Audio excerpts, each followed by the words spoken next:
Dulu aku itu suka belajar fisika. Kan. Hello, welcome to my channel.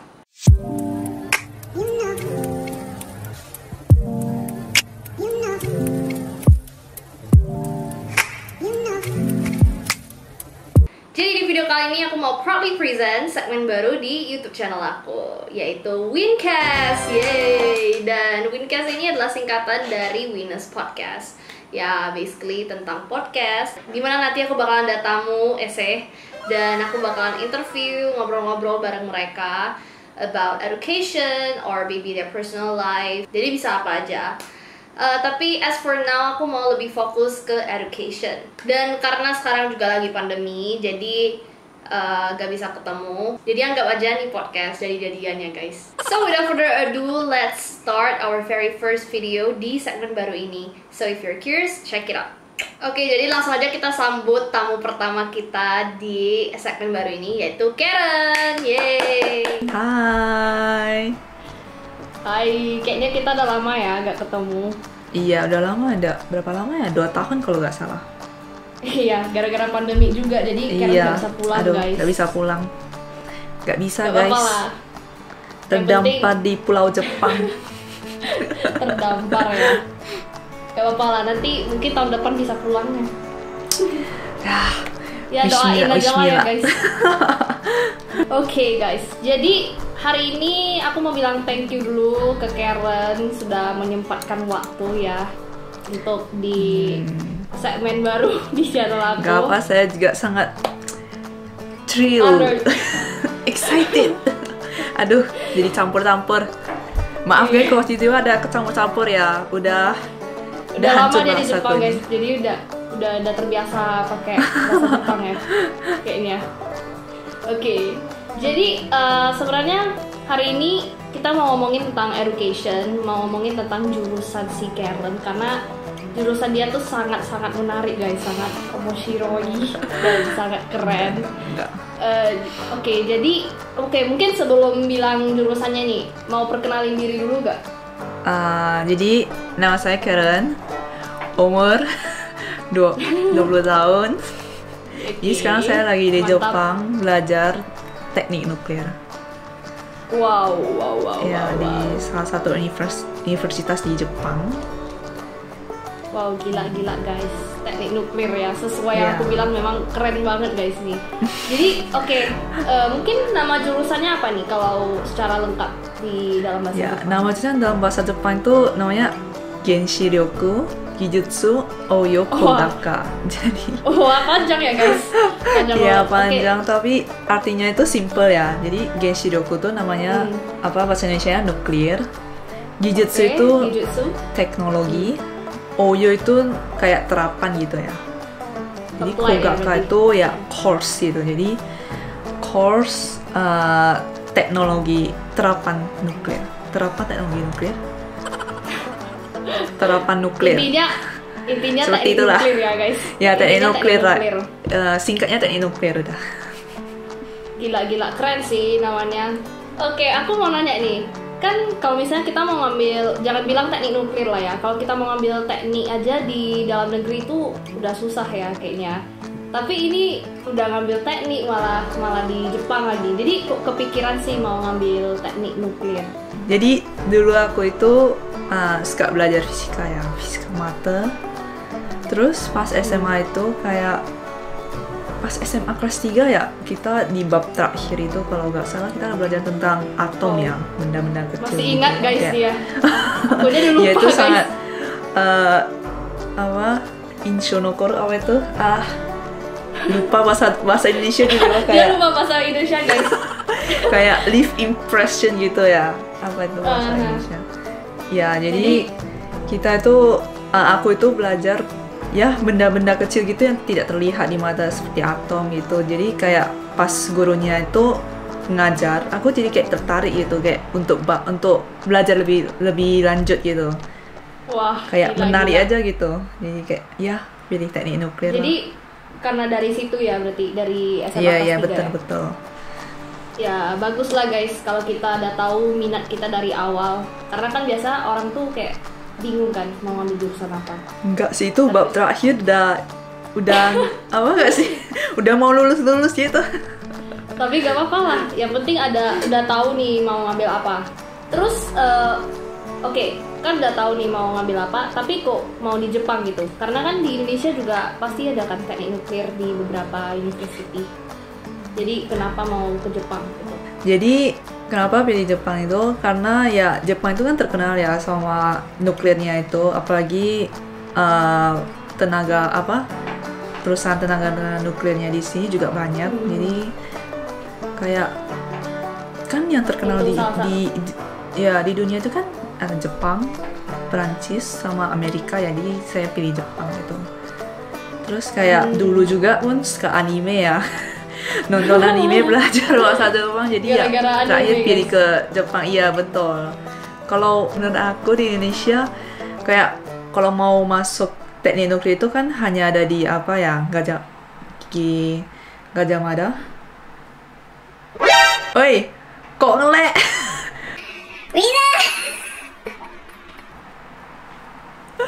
Guys, dia ngelek guys. Jadi alasan kenapa aku pilih Jepang tuh ya karena pertama aku suka sama culture-nya Jepang. Terus yang kedua itu ya anime ya. Dulu waktu SMP sering nonton anime, sampai sekarang masih nonton anime. Wah. Terus suka aja itu bahasa Jepangnya itu, jadi kayak sambil belajar, jadi sambil nonton gitu ya. Ya karena itu ya pilih Jepang sih. Jadi pilih Jepang karena itu ya, memang suka sama terus ya budayanya, kan, terus juga yang ingin aku pelajari itu kan terkenal ya di Jepang, jadi kayak cocok gitu aja. Makanya pilih Jepang. I see, gila guys, udah ngambil teknik nuklir di Jepang lagi, aku nggak bisa bayangin. Jadi berarti itu di kelas itu pakai bahasa Jepang semua kan? Ya pasti buku textbooknya juga pakai bahasa Jepang. Semualah bahasa Jepang gitu. Wah, parah. Nah, berjuang. Aku begitu denger aja udah pusing guys. apalagi Karen yang menjalanin ya. Iya. Tapi mantap sih. Semangat. Jadi ya semangat. Jadi kalau misalnya kita denger teknik nuklir ya, kita kan pasti kepikirannya tuh bom nuklir gitu. Jadi ya ini penasaran nih, emangnya di teknik nuklir tuh belajar apa aja sih? Kayak ya jadi mungkin apa aja yang dipelajari? Teknik nuklir itu belajar apa ya? Jadi belajar tentang sampai bingung sendiri. Bagaimana satu atom itu kan. Jadi kayak aku belajar apa ya? Ada lupa. Jadi kayak nuklir itu sebenarnya belajar tentang atom ya. Kayak satu atom itu sebenarnya atom itu kayak ada energinya gitu. Jadi kayak kita hitung dia berapa energinya, terus pas dia kalau tahu uranium nggak sih? Kayak salah satu lah ya uranium gitu. Mereka ada namanya jadi setengah gitu ya. Jadi pokoknya sampai setengah, pokoknya kayak sampai dia menjadi setengah itu kayak dia keluar berapa energinya, terus radiasi, kita belajar radiasi, terus belajar bagaimana struktur power plant ya, struktur power plant, terus kena radiasi ke tubuh itu bagaimana gitu, terus senyawa-senyawanya penting sih, ya seperti itu, tapi lebih ke fisika gitu, ke perhitungannya. Tapi sebenarnya itu belajar semua kan, dari fisika, kimia. Iya belajar mesinnya, belajar listriknya gitu kan di satu power plant ya. Power plant itu bahasa Indonesia apa ya? Ya itu power plant itu kan pembangkit ya? Kita pembangkit listrik tenaga nuklir. Kita kan perlu belajar tentang bagaimana cara kerja mesinnya. Terus kalau udah dapat listriknya itu dari energi itu gimana mau kirim ke tempat penduduk itu biar bisa pakai listriknya gitu. Terus kayak biologi ya, biologi itu kita belajar tentang ya radiasinya tadi aku bilang itu, yang kena tubuh itu apa yang berubah, iya pengaruhnya gitu-gitulah. Terus kayak komputer juga kayak akan ada simulasinya gitu. Simulasi kayak biar dia apa ya, simulator gitu ya, kayak cara kerjanya gitu gimana, kita harus mengerti gitu semuanya. Jadi kayak ya begitulah, dalam 4 tahun ini semangat. Oh, gila sih, berarti kayak banyak banget ya yang dipelajari. Ya banyak banget, masih banyak sih, kayak kalau parah. mau dibahas masih panjang gitu.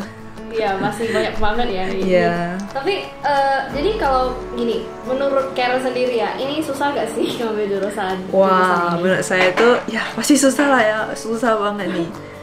Apalagi Susah ini banget ya? apalagi bahasa Jepang, terus cewek Ya, itu yang- ambil engineering gitu kan, aneh gitu ya, apalagi nuklir.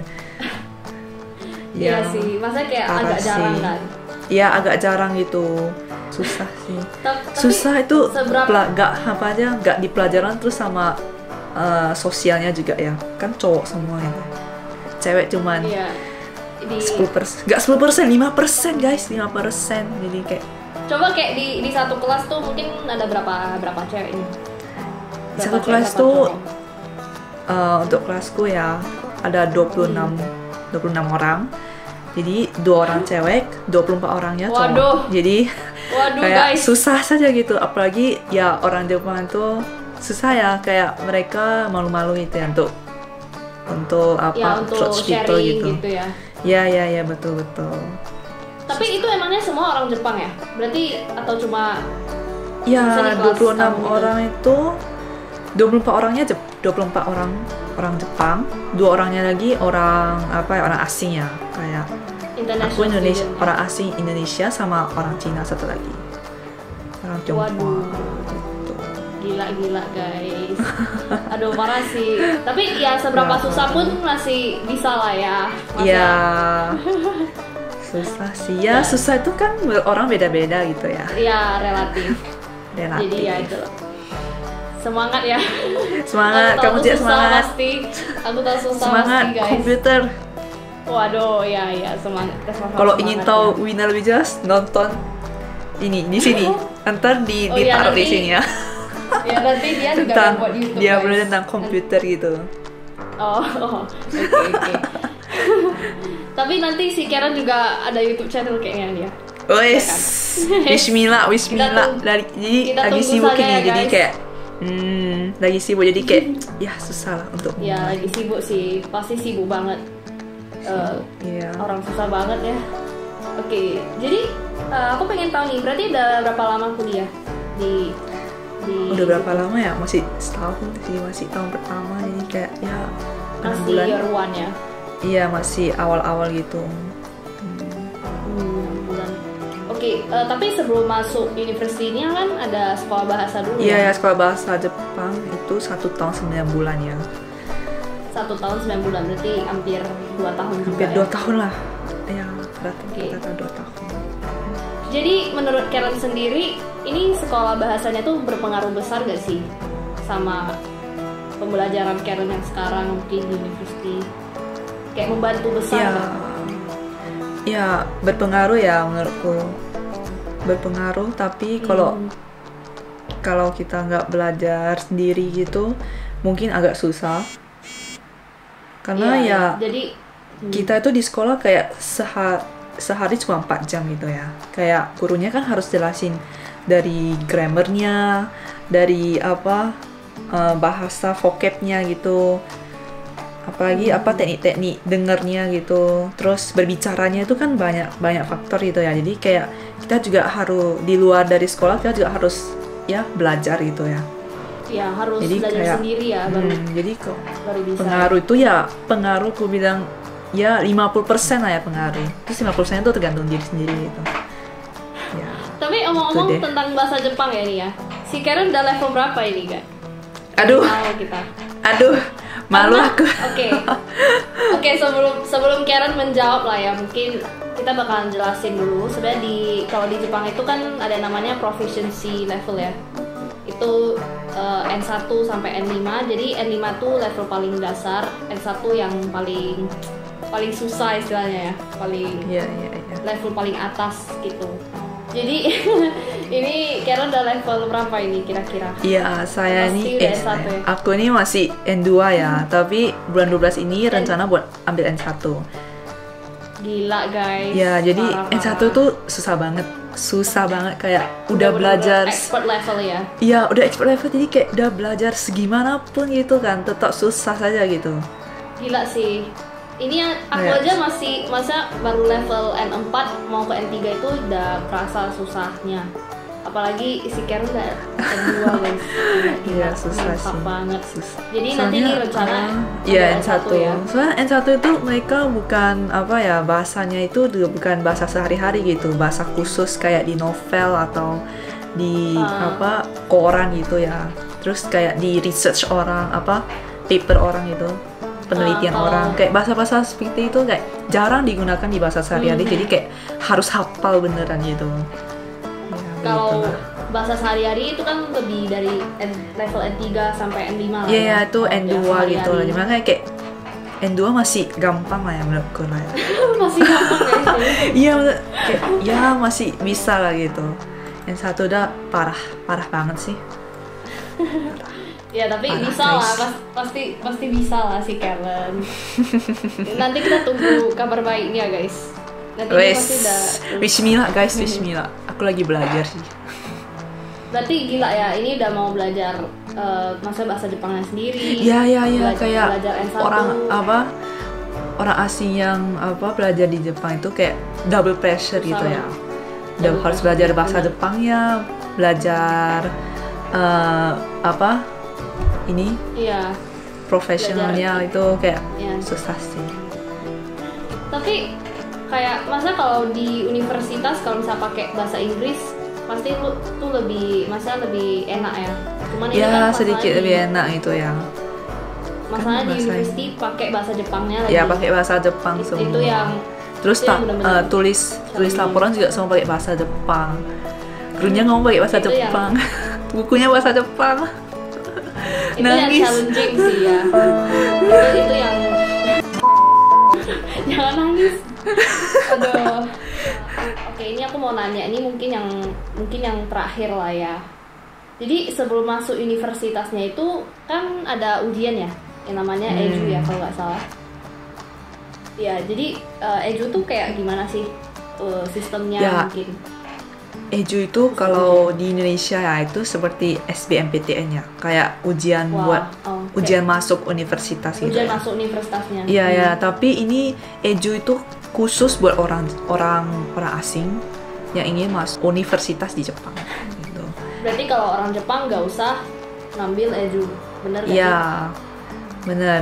Kalau Ya, itu. kalau orang Jepang itu mereka ya pakai ujian UN gitu ya, UN Jepang gitu. Berarti ya memang kalau international student mau kuliah di Jepang itu benar-benar susah banget guys. Karena mau masuk Ya, susah universitas banget. aja kita harus benar-benar bersaing dari nilai EJU. Iya, benar. Terus EJU itu kenapa ujiannya itu seperti kayak ujian UN-nya Jepang gitu. Karena kenapa mereka dari tes itu tes kita apakah kita bisa mengikuti pendidikannya Jepang gitu. Makanya susah banget. Iya. Kayak Aku jadi teman-teman aku itu kayak persiapannya sampai 6 bulan, ada yang setahun gitu ya buat ujian EJU ini. Kalau Karen sendiri berapa lama? Ya, persiapannya? aku ya 6 bulan gitu sih. 6 bulannya. Oke, mantap guys. Oke, jadi sebenarnya masih banyak banget pertanyaan yang pengen aku tanyakan ke Karen karena ini benar-benar menarik banget ya dari jurusannya sendiri. Terus kita juga pengen tahu life di Jepang itu seperti gimana. Tapi ya supaya ini tidak terlalu lama guys, jadi kita mungkin sampai di sini aja. Oke. Jadi kita bakal ada part 2 gak nih? Wes, pasti dong, harus ini. Wes. Harus part 2-nya. Masih banyak yang pengen dijelasin ya. Iya, masih banyak sebenarnya ya. Iya. Jadi kalau misalnya kalian tertarik dan pengen tahu lebih lanjut ya guys, kalau misalnya video ini mencapai 200 views dan 50 likes, nanti kita bakalan buat part 2-nya lagi untuk Wes. membahas lebih lanjut tentang jurusannya si Karen. Oke, mantap guys. Oke, mantap. Mantap. Jadi Like ya guys, aku mau jangan lupa bilang like. thank you. Aku mau bilang thank you dulu sama si Karen udah menyempatkan waktu, padahal dia tuh Ya, lagi thank you sibuk juga banget ya, buat guys. Winner. Padahal dia udah sibuk banget, tapi ya masih Enggak ada santai waktu kok. dan- Ini baru bangun tidur nih. Baru bangun tidur siang, parah. Ya jadi guys, itulah video untuk hari ini. So, thanks for watching. Don't forget to like, comment, dan juga subscribe. Stay tuned to my next video. I'll see you guys there and bye. Yay, bye-bye. Jadi dulu jadi dulu Ulang. aduh, taheng. Ulang. Kayak wih, gelek. Oh, enggak ya. Jadi ya ditunggulah guys part 2-nya. Karena ya Jadi aduh, lucu.